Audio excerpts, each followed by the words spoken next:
The courtroom was thick with tension, the kind that grips your chest and doesn't let go. People sat in stiff silence, eyes darting between the judge, the mother, and the father who stood so confidently at the front, his tie straight, his shoes polished, his lies rehearsed. Across from him, the mother looked like someone who had already lost everything. Her eyes were hollow, and her hands trembled in her lap, like she was holding on to something only she could feel, a pain too old to name. But all eyes kept returning to the small girl in the center.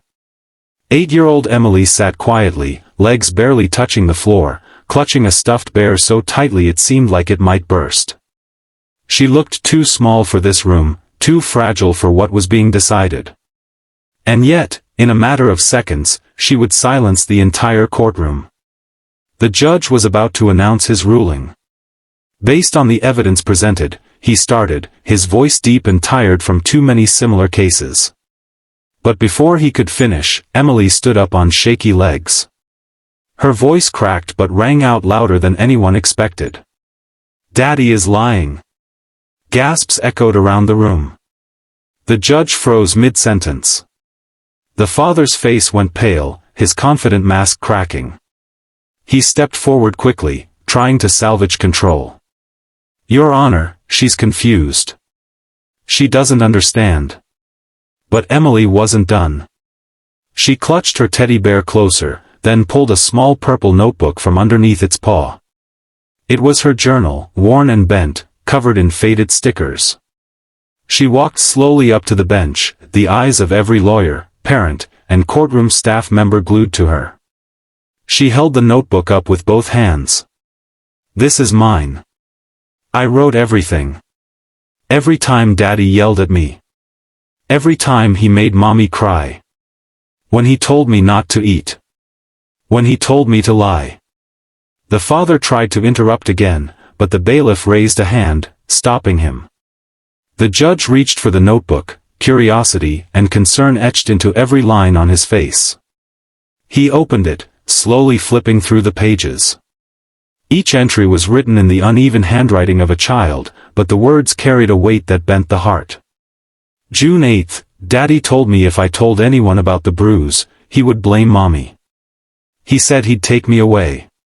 July 19th, Mommy cried a lot tonight. Daddy broke the picture frame and said it was my fault. August 3rd, I didn't get dinner again. Daddy said bad girls don't eat.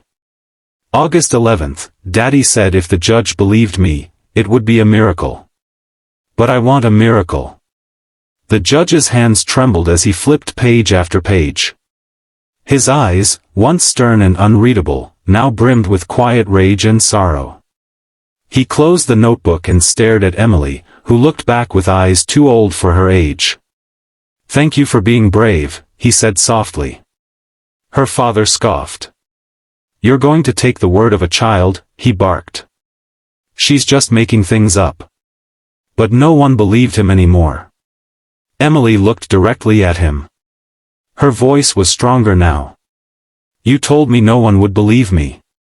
That Mommy was weak. That I was weak. But I'm not. Not anymore." Her mother had tears running down her face, silent sobs shaking her shoulders.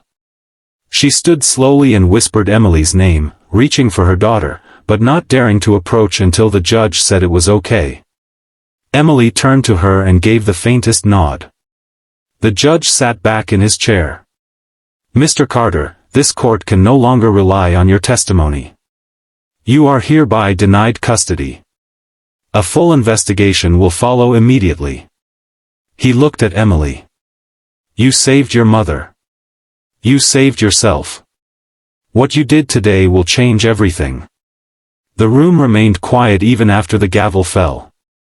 There was no celebration, no loud response. Just a moment of shared understanding that something powerful had happened. Emily ran into her mother's arms. They held each other like survivors of a storm that had raged far too long. Her mother whispered, "I'm sorry. I should have protected you." Emily shook her head. "We protected each other." Outside, news cameras and reporters waited, unaware that they were about to hear a story that would leave people speechless. When later asked by a social worker where she found the courage, Emily answered simply, "I was tired of pretending. I didn't want mommy to cry anymore. I didn't want to be scared every night." That night, back at home in a small apartment they now shared together, Emily and her mom sat on the floor and lit a candle in the dark. No fancy celebration. Just peace. The kind of peace that doesn't need noise to prove it's real. Her mother looked at her and asked, "Do you know how proud I am of you?" Emily smiled, resting her head on her mother's shoulder. "You can sleep now, Mommy. I'll keep you safe too." This story isn't just about a custody battle. It's about the power of truth, even when spoken by the smallest voice in the room. It's about a child who refused to stay silent, a mother who learned to stand again, and a lie that couldn't survive the weight of one brave little girl's honesty. If this story touched your heart, please like this video and subscribe to our channel, Everyday Gray Stories. Let's keep sharing the kind of stories that remind us all, truth is stronger than fear, and even the quietest voices can change everything.